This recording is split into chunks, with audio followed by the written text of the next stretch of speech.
Күн батышының иктисади санкциялары илебезнең агросәнәгать комплексы эшчәнлегенә зыян китерә алмый.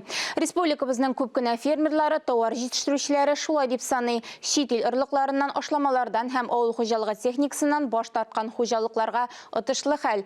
Мондый мисаллар Лаеш районында да бар. Табай агрофирмасында кыш ите җитештерү масштабы хәтта белгечләрне дә гаҗәпләндерә. Инде берничә ел ул тулы цикллы предприятие. Каз йомыркасы чыгарудан алып, кышларны үстерү, сугым цехына, әзер продукцияны сатуга кадәр. Хуҗалыкның каз бәбкәсе инкубаторы боксларында йомырка бер ай дәвамында билгеле бер температурада тора. Аннан казларны үстерүгә күпләп саталар. Ихтыяҗ арта бара.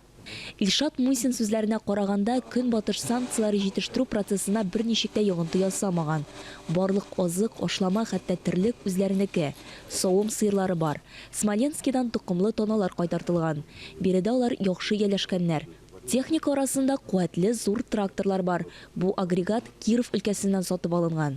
Bütün техника bizning производственныкы, именно Российской Федерацияныкы, үзе иле безнең запчастлар белән проблемнар безнең чыкмый.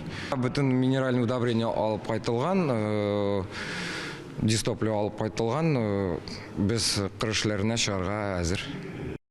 Техника, машиналар язгы кыр эшләренә әзер. Орлыклар ашламай җитәрлек. Удобно, сеет отлично. Если механизатор все вовремя смотрит, то сеет отлично. Никаких проблем нет.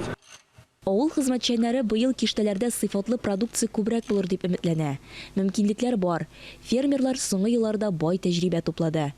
Айзилә Батырханова, Дмитрий Второв, Дамир Мөхәммәтханов, Илдар Сафиуллин, Татарстан яңалыклары, Лаеш районы.